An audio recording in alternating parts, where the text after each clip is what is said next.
E o ministro Flávio Dino, do Supremo Tribunal Federal, determinou que a AGU, Advocacia Geral da União, a Câmara dos Deputados e o Senado Federal se manifestem sobre a resolução do Congresso que estabelece novas regras para as emendas parlamentares.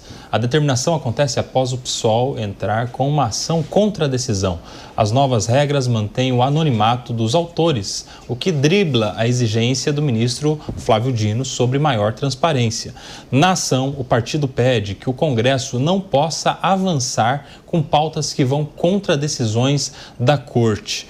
E aí, Maurício Felberg está acompanhando essa novela das emendas parlamentares. Quando parecia que o negócio tinha se resolvido, vai lá o PSOL e fala: opa, não é tão transparente que está esse negócio não. Ainda tem um jeito de driblar aqui, ainda há um jeito de ocultar aqueles que se valem dessas emendas parlamentares. A ideia é de que o presidente, que basta a assinatura do presidente do partido sem que se identifique o proponente exato, né, o congressista proponente. Na realidade, isso de transparência não tem absolutamente nada. O que se verifica com essa tentativa é a gente acaba caindo naquele fenômeno que tanto nos preocupa, que é a chamada juristocracia, que é aquela anabolização do Poder Judiciário, que acaba desequilibrando o sistema de freios e contrapesos da Constituição. É uma configuração política que vem sendo detectada no mundo todo e com muito mais força no Brasil, do Judiciário se tornar um superpoder. É muito importante que os poderes tenham esse equilíbrio. Eu quero saber o seguinte, Guilherme Mendes, tem chance de uma nova suspensão das emendas a partir desta denúncia do PSOL? E aí? Eu imagino que não e até espero que não, porque a solução não é suspender as emendas, não é? A solução é fazer com que os mecanismos de controle da destinação, da origem e, sobretudo, também da aplicação, não é? Não basta também dizer quem está mandando e para onde está mandando. A gente tem que avançar para a próxima etapa, recebido o dinheiro, como ele vai ser utilizado, quais vão ser os mecanismos de controle e transparência aplicados, seja para aquela entidade ou para aquela prefeitura.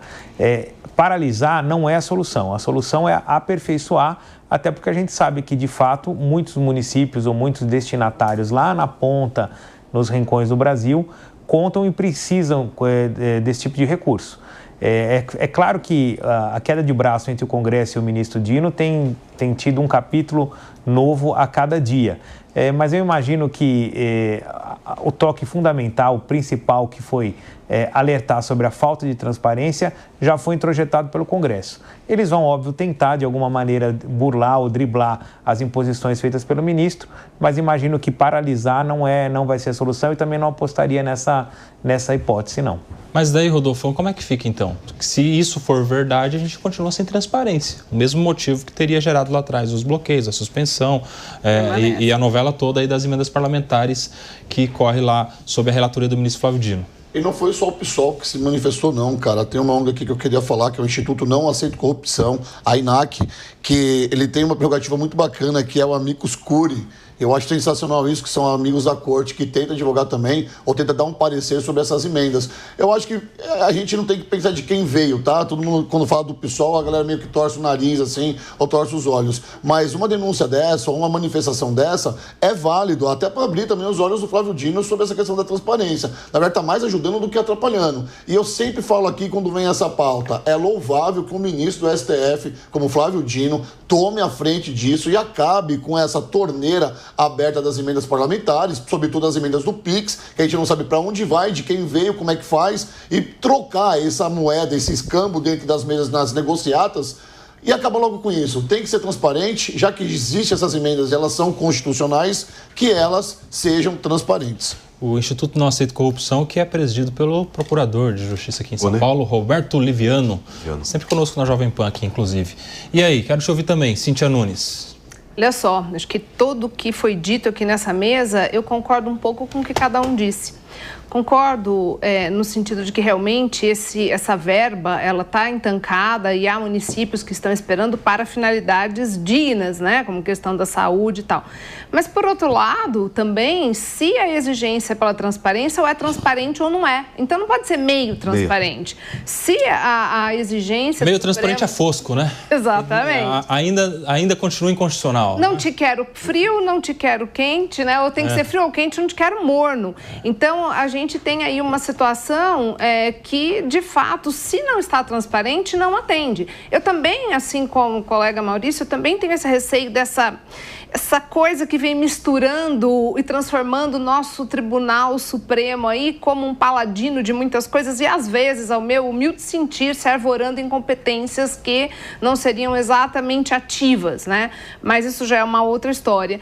Então, realmente, se precisa ser transparente, não dá para aceitar meia transparência. Tem que ser transparente e tem que estar claro. Se precisam do dinheiro, tem que estar claro para onde vai. Mas você sabe, por exemplo, que eu acompanhando aí a pauta do Supremo e todas essas recentes decisões, vejo muitas coisas que eu acho que não seria de competência do STF mesmo. Muitas coisas. Câmera na farda do policial de São Paulo, o muro da Cracolândia, umas coisas assim que parece que a Justiça de São Paulo seria capaz de resolver. Mas essa questão em específico, essa me parece... Essa tem natureza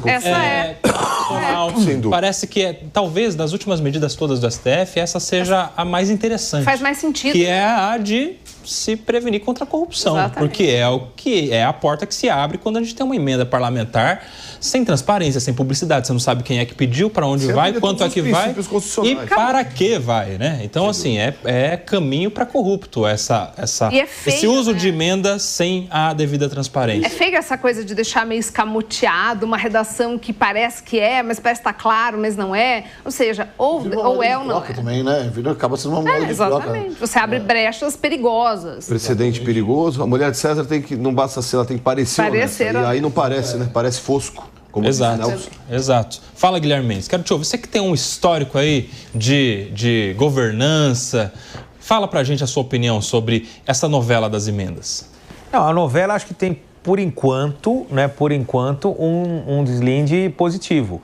É claro que a gente volta a dizer, essa novela nunca vai acabar porque ano a ano o Congresso, legislatura a legislatura, o Congresso muda, as características daqueles que vão destinar recursos mudam.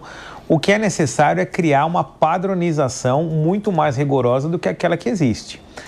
Vale dizer que essa questão das emendas começou a ser debatida com muita profundidade e virou tema nacional na época do orçamento secreto, né, do governo anterior, em que foi ridicularizada a forma como esses recursos eram enviados, mas depois se percebeu que não era uma questão de governo, é uma questão institucional e colocada de uma forma praticamente permanente no governo anterior, no governo atual e nos outros governos que precederam,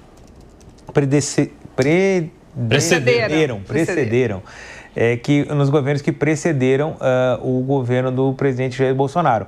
De modo que isso é a relação, não é, entre o Congresso e o Executivo Federal. Agora, a questão que fica a quem caberá fazer essa disciplina, não é? Você tem ali algumas regras dentro dos regimentos da Câmara, você tem algumas regras destinadas na ponta, né, nos municípios, só que no meu entender, caberia sim um regramento federal com a participação do próprio Congresso. Aí fica aquela questão, como é que eles vão disciplinar aquilo que hoje é uma das maiores fontes de manuseio de recursos dos parlamentares? É basicamente a raposa tomando conta do galinheiro. Eu não sei como é que isso vai acontecer. De verdade, eu vejo isso como uma questão praticamente impossível. E daí a saída de se buscar o judiciário para tentar minimamente organizar essa bagunça. Agora, que a saída não é, de fato, você ficar a cada momento recorrendo ao judiciário para que o ministro Dino ou qualquer outro ministro venha a intervir nessa questão, essa não é a solução. A solução institucional seria, sim, trazer, como o Rodolfo bem colocou, os institutos que cuidam de transparência pública, que cuidam de orçamento público, para debater e se criar um grande arcabouço legislativo que determine passo a passo, da saída do recurso até lá na ponta a sua aplicação, passando a atribuição ou de uma forma definitiva para o Ministério, para o Tribunal de Contas da União, para o Ministério Público Federal, para os Ministérios Públicos Estaduais, enfim, para quem quiser atuar de uma forma bastante concentrada no acompanhamento do gasto desses recursos, né? Essa, para mim, é a única solução, porque senão a gente vai ficar vivendo como a gente está agora, né? Capítulo a capítulo, conforme descobre um desmando, se aciona a polícia, se aciona o judiciário, e isso é casuísmo, né? A gente tem que, de fato, criar uma legislação que seja bastante robusta para tratar do tema, não é? Agora, ô Maurício, eu quero saber do relacionamento do Congresso Nacional com o Supremo Tribunal Federal, que se viu ali estremecido depois do início dessa novela, depois das primeiras decisões do ministro Flávio Dino, alguns parlamentares até com discursos mais incisivos contra a Suprema Corte em relação a isso, as consequências que isso gerou para o nosso Congresso Nacional em relação à pauta. A gente está sem votar orçamento, a gente está sem votar outras questões importantes no Congresso Nacional. No final do ano passado a gente atrasou muito, vocês se lembram que quando liberou no final de dezembro ali, no final de dezembro não, no meio de dezembro, as emendas, aí o Congresso voltou a trabalhar, mas tudo de uma vez, voltaram tudo praticamente em uma semana sem o melhor debate. Qual que é a sua projeção para a relação agora do Congresso Nacional com esta nova fase dessa novela? Sim, são novos capítulos da mesma velha novela. Nada mudou. Essa queda de braço entre os poderes não aproveita ao Estado, à União, como a gente já falou anteriormente. Essa anabolização do judiciário, o fato do judiciário acabar avançando sobre muitas matérias que originariamente nem deveria gastar tempo com isso, que não tem cunho, natureza de tutela constitucional, acaba causando um desequilíbrio enorme naquela balança de freios e contrapesos constitucional, ainda que isso para os advogados possa num determinado momento ser bom, porque torna ele verdadeiros super-heróis e tudo, para a cidadania e para a democracia é muito ruim. O que a gente espera é que haja habilidade política tanto do Executivo quanto do Congresso, para que o Judiciário não se torne esse super monstro que acaba desequilibrando a balança de freios e contrapesos. Rodolfo Maris. É difícil a gente tentar entender, né? Porque a gente, meros mortais, a gente pode aqui ficar difuso com todas as ideias e tentar chegar a um denominador comum sobre o que o judiciário está fazendo, e o que o legislativo está pensando, e nós não vamos chegar a resultado nenhum. Sei que o tempo vem mudando, a globalização está vindo e os poderes vêm se moldando à natureza do nosso país. Eu costumo dizer que os ministros do STF nunca estiveram tão em evidência como estão agora. É muito popular, é muito mais fácil saberem quem são os ministros do STF do que o prefeito da cidade. Toma uma proporção gigantesca num país onde está tudo polarizado. E quem diria que nós chegaríamos nisso, Nelson? A gente não sabe onde começa o poder do legislativo e onde termina o poder do judiciário. Eu não sei te responder essa pergunta. Ô, Cíntia, você acha que isso aí pode atrasar ainda mais a pauta? Você acha que, por exemplo, a gente estava com promessa do orçamento ser votado agora para depois do Carnaval, parece que atrasa um pouco mais porque os presidentes das casas vão fazer uma viagem para a Ásia com o presidente Lula, ou seja, ficou para depois de novo. Mas havia essa expectativa de votação do orçamento que já deveria ter acontecido no ano passado, né? Você acha que com essa possibilidade de uma nova movimentação em relação às emendas, você acha que tem chance dos parlamentares tirarem o pé de novo e falar, opa, enquanto isso não estiver bem definido, não vamos votar também mais nada? E aí? Nada é impossível, porque se de fato o atraso se deu em parte por isso, o óbice permanece, né? Então nada impede que, honestamente, agora haja novo atraso nessa votação. Principalmente porque o Poder Judiciário, ele faz o seu papel exatamente quando ele é provocado. E estando diante dessa provocação, ele vai ter que se manifestar. Inclusive, pode ter pedido ali para uma medida judicial até para paralisar esse trâmite. E, de fato, esse é o papel do Poder Judiciário, fazer essa análise. Então, nada duvido de que isso realmente aconteça. E atenção, porque Eduardo